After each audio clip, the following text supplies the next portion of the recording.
operations or entities are handed over to private or non-government parties.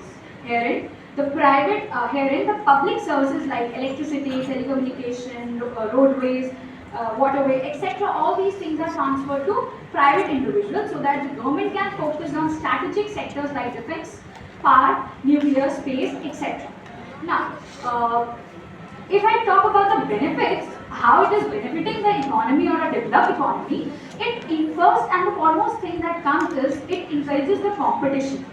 By inducing the competition, the people, the private individual come in the economy which was once a monopoly of the government. Herein, it can reduce the fair prices, it can lead to no price discrimination which was once done in the case of government. It further provides quality services, flexibility, adaptation, and most importantly, treating consumer the sovereign or the king as we call in commerce term.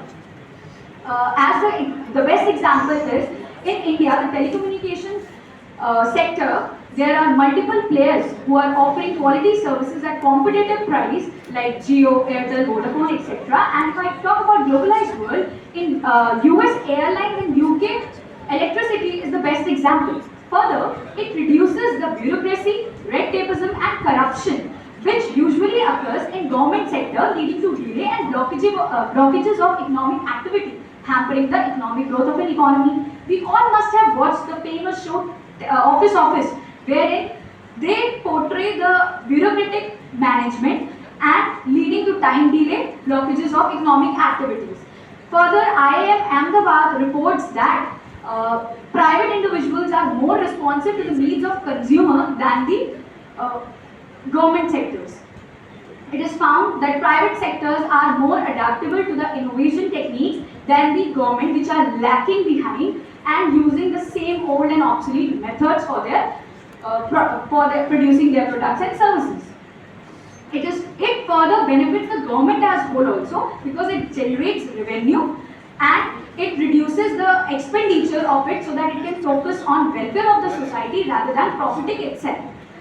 It is found that the Ministry of Singapore has said that while coming into the PPP, that is public-private partnership, it has benefited the economy. And talking particularly about India, which is a developing economy, we have achieved the second fastest growing economy by 1991 through LPG policy, which was introduced by Dr. Manmohan Singh.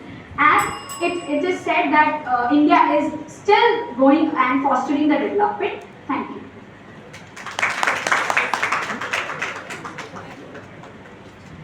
Now Team Plato for Against team can send their members to represent their points. Anyone? Team Plato?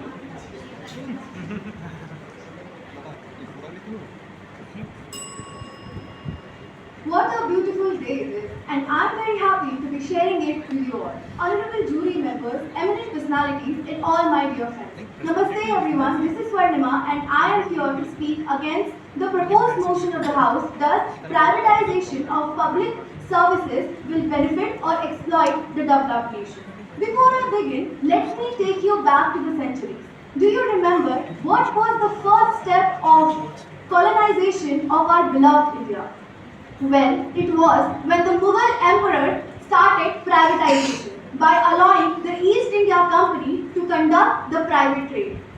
Now look at this water bottle and tell me everyone, don't you think that water is a basic need and it should be free, not only for human beings but for all the living organisms present on planet Earth? Mother Nature has given us water in abundance, but these private entities, they are selling the water for 20 to 30 rupees.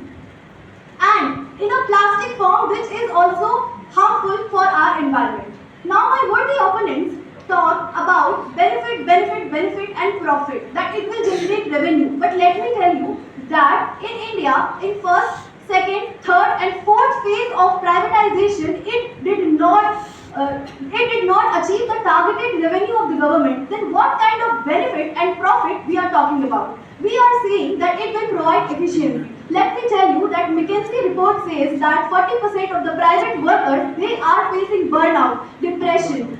And recently, a 26-year-old chartered accountant, she committed suicide because of the pressure of the private companies. This is the kind of development privatization? Okay, so my worthy opponents also have given the examples of UAE, UK, Sydney. But let me tell you, we are a country which ranks 105 in Global Hunger Index. And our per capita GDP is 136. And we are taking example of that and we are saying that privatization will benefit. Sorry, but you are missing the word globalized world, where privatization is threat for the sovereignty of the nation. Let me tell you and look around us, Sri Lanka and Pakistan, they are facing major threats because they have privatized their major resources, their ports, for benefit. What profit they got? Their country is in threat. Moreover, there is no security in privatization. When we talk about private entities, there is no proper pension scheme, plus bank runs. When it happens, you have seen that the commercial bank, the Swiss bank and the City bank, during that bank run, the private bank ran and people were not paid their money back. Is this the kind of privatization we want? So, to conclude, I quote that Mahatma Gandhi said that benefit and development will be established when the weakest member of the society will benefit. And the motive of the private companies is just profit. So, we need to secure our country from privatization. Thank you so much.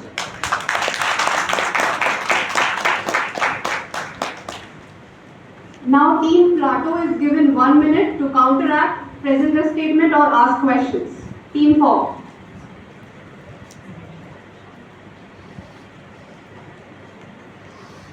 You may start, your time is running. Privatization often leads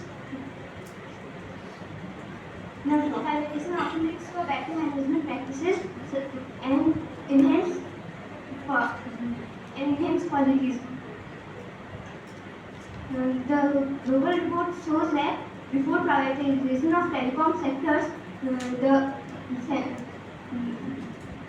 the total value of telecom sectors were $403 billion in 1990, but after privatization it was $1 trillion in 203.